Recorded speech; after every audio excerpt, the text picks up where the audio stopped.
사회 상류층은요, 벌써 뭐 버닝썬에 가서 술 비싼 거 사서 처먹는 사람들이 상류층이 아니라 또 좋은 학벌 자랑하고 그래서 고위공무원하고 교수하고 그리고 권력을 손에 쥐었다고 상류층이 아니라요. 자, 명품 샵에 가서 쇼핑하고 돈을 물 쓰듯이 쓴다고 상류층이 아닙니다. 부동산을 깔고 앉아 있다고 상류층이 되는 게 아닙니다. 상류층은요, 그야말로 노블레스 오블리주, 즉 고귀할수록 더 사회적 의무를 준수하는 사람이 상류층이라고 불리는 겁니다. 트럼프가요, 대통령 되기 전에요, 노블레스 오블리주가 없었기 때문에 돈으로는 초상류층이지만은 사람의 가치로는 미국에서 사람 취급을 잘 못 받았습니다. 그 트럼프 지지하고 찬양하는 사람도 인정할 거는 인정하고 또 기고 아닌 거는 따져야 되지요. 자, 그렇지만은 오늘날 그는 대통령이 됐습니다. 이제 그러니까 노블레스 오블리주를 좀 준수하는지 그게 몸에 습관이 됐는지는 우리가 좀 지켜봐야 될 필요가 있겠지요.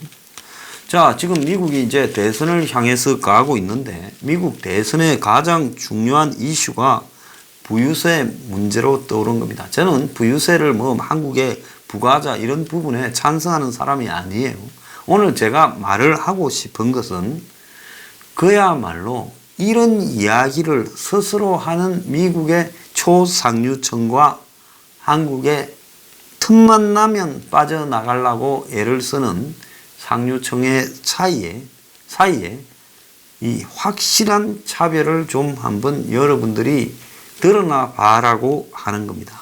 미국의 억만장자들이 자신들에게 부유세를 부과하라고 제안을 했습니다. 파이낸셜 타임즈 등에 따르면 조지 소로스와 페이스북 공동 설립자인 크리스 휴즈 등 미국의 부호 19명이 내년 대선에 출마할 선언한 주자들에게 공개 서한을 보내서 미국에서 가장 부유한 0.1%인 우리들에게 적당한 부유세를 부과하라고 촉구를 했습니다. 이들은 서한에서 우리들 재산에 더 많은 책임을 부과할 도덕적, 윤리적, 경제적 책임이 있다. 부유세는 기후변화 위기를 해결하고 경제 개선 및 공공보건에 기여할 뿐만 아니라 공평한 기회 창출 및 우리의 민주의 자유를 강화하는데, 민주적 자유를 강화하는데 도움이 될 것이다. 이렇게 말을 했습니다. 이들은 이 공개 서한이 어느 특정 후보를 지지하기 위한 것이 아니며 비당파적이다라고까지 말을 했습니다. 자, 하지만 민주당의 대선 주자 중에 그 강경한 경제적 평등을 지향하는 엘리자베스 워런 상원 의원이 제안한 부유세 공약에 대해서 언급은 했습니다. 워런 의원은 자산이 5천만 달러가 넘는 고소득층에게는 2%, 10억 달러가 넘는 초고소득층에게는 연 3%의 부유세를 부과할 걸 공약으로 내걸었어요. 그래서 이런 부유세가 도입될 경우 향후 10년간 3조 달러의 추가 재정을 확보할 수 있을 거다. 그래서 이들은 공개 서한을 통해 워런 의원이 제안한 이런 것들이 수백만 가정의 아메리칸 드림을 꿈꾸게 만들 수도 있다. 이렇게 말을 했습니다. 그런데 이런 부유세 도입이 미국의 2020년 대선의 주요 의제가 될 거라는 이야기가 나오고 있어요. 자, 이 미국의 대표적 좌파 샌더스도 이 부유세 공약을 주장한 부분이 있지요. 자, 그런데 이 대목에서 이제 제가 이런 이야기를 하면 황장수는 역시 위장보수다. 또 이런 헛소리가 딱 나올 대목이에요. 왜? 부유세 이야기하면 그래서 평생 부유세 한 번은 뭐 못 내고 부유세는 고사하고 세금도 많이 안 낼 만한 사람들이 이 한국의 초기득권의 그 앞잡이들의 논리에 속아서 부유세 부추장하면 좌파라고 하고 있습니다. 그래서 부유세가 민주주의나 자본주의 자유시장 경제하고 이 대척되는 일이라면 미국에서 어떻게 이런 일이 가능하겠는가 한번 생각을 해보길 바랍니다.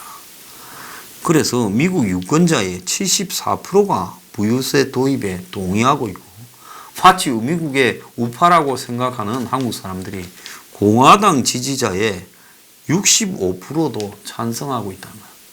그래서 제 방송을 들으시는 분들 중에 이런 글을 이야기하면 좀 불쾌하다고 생각되는 분들은요, 자기 머리를 시대에 뒤떨어진 채 화석처럼 굳어져 있는 게 아닌가 한번 고민을 해봐야 될 사람들이에요. 심각하게 제가 이야기를 합니다. 세상이 바뀌고 있어요. 자, 그래서 이 트럼프는 지난 99년에 국가 부채를 줄이기 위해 일회성 부유세를 기업인일 때 제안한 바 있고 대통령 당선 이후에는 이를 언급하고 있지 않는 상황이에요. 그런데 미국의 한 논문에 따르면 0.1%의 초고소득층이 가진 재산이 미국 전체의 20%, 1%가 아니라 0.1%가 가진 재산이 미국 전체의 20%를 가지고 있다. 그러니까 1000명 중에 1명이 200개를 가지고 있다는 걸 의미하는 겁니다. 그래서 미국 국세청에 따르면 이런 고소득층은 지난 해외 27.4%의 소득을 갖다가 적용받고 있는데 상위 0.01%는 평균 세율이 오히려 이것보다도 더 낮다는 거예요. 그래서 미국에도 세금 제도가 모순이 있다. 그래서 이런 걸 고쳐라고 지금 미국의 부자들이 스스로 이야기하고 있는 분도. 자, 한국의 기업들은 보면 이제 뭐 오너가 죽을 때 되면 어떻게 이렇게 승계를 할 건가 해가지고 온갖 편법을 쓰다가 조사받고 끌려가기 직전이고 또 무슨 탈세로 얻어맞고 이 짓을 하고 있잖아요. 허건 날 주식 장난치고 분식 회계하고요. 창피스러운 줄을 좀 알아야 되는 겁니다. 무조건요. 편들어주면 재벌들 잘못한 건 잘못했다. 그 중에서 세금 깨끗하게 내고 승계하는 훌륭한 재벌들도 한국에 있어요. 그렇지만은 다수의 재벌이 그렇지 못한 행동을 보이고 있는 데는 국민적 분노가 필요하고요. 여기에 무슨 재벌 편들면 우파, 재벌 비판하면 좌파라고 논리 갖다 붙이는 놈들은 더 이상 그 말할 가치가 없는 인간들입니다. 자, 우리나라 경제가 얼마나 개판 5분 전인가 하면 반도체를 빼고 나니까 IT의 6개 주력품 생산이 5년 새 50조가 급감했다. TV, LCD, 휴대폰, 모니터, PC, 전자회로 기판. 그러니까 결국 6년간 호황을 누렸다라는 IT 산업도 반도체를 빼고 나니까 아무것도 아니더라는 겁니다. 핀란드가 혁신 경제라고 난리를 치고 이번에도 문재인이 가서 무슨 뭐 이재용이니 뭐 배달의 민족이니 데리고 갔는데요. 그것도 결국은 노키아가 자빠지고 나니까 핀란드 경제가 노키아가 2000년대 초반에 세계 휴대전화 30%를 점유했습니다. 그때 얼마나 노키아를 찬양하고 핀란드가 혁신의 본거지냐 그랬습니까? 그런데 문재인이 이번에 간 것도 사실은 때는 잘 맞지 않는 거예요. 이제 핀란드의 혁신 산업이라는 게 다 초라하고 보잘것없는 수준에 전락해 버린 겁니다. 스마트폰 시대에 적응하지 못해서 노키아는 스마트폰을 우습게 알다가 한 방에 훅 가버렸던 겁니다. 그래서 이 휴대폰 사업부가 마이크로소프트에 아예 넘어가 버렸고, 그래서 핀란드가 2012-14년 3년간에 마이너스 성장을 했고 또 올해도 지금 1% 성장밖에 못하고 있다는 겁니다. 그런데 문재인은 먼 핀란드 가서 혁신을 배운다고 이번에 또 뭐 벤치하는 애들 쫙 끌고 갔는지 모르겠어요. 자, 팍팍한 가게 살림에 작년에 맞벌이 부부가 늘었다는 겁니다. 맞벌이 비중이 1.7% 늘어나서 46%다. 얘가 어릴수록 육아 가사 부담이 큰데, 그런데 이제 맞벌이 하는 사람들 보면 아내가 온종일 하는 이 풀타임 잡이 아니라 파트타임 잡이 많기 때문에 남편보다는 근로 시간이 적다라는 게 지금 나타났고요. 지금 나 홀로 가구, 즉 혼자 사는 1인 가구가 30%에 육박한다는 겁니다. 그래서 우리가 통계를 과거 4인 가족 1가구 형태로 통계내는 부분을 이제는 바꿔야 된다. 그래서 주택 보유율이 50%가 좀 넘고 주택 없는 사람이 8%, 7% 하는 것도 1인 가구를 기준으로 했을 때 그건 아니다라는 거죠. 1인 가구 중에 자기 스스로 1인 가구 집을 가지고 사는 1인 가구가 몇 사람 되겠습니까? 얼마나 이 정부가 돈을 풀었는지 갑자기 65세 이상의 노인 취업자가 통계청의 하반기 고용 현황에 굉장히 급증했다고 지금 나오고 있습니다. 그래서 이런 노인층의 취업자가 급증을 했고 그 중에서 65세 이상이 전년보다 10.3%나 늘었다. 돈 풀어가지고 이분들을 마치 일자리가 있는 사람인 것처럼 지금 장난을 친 거죠. 근데 우리 주변에 보면 은행이 줄였지요.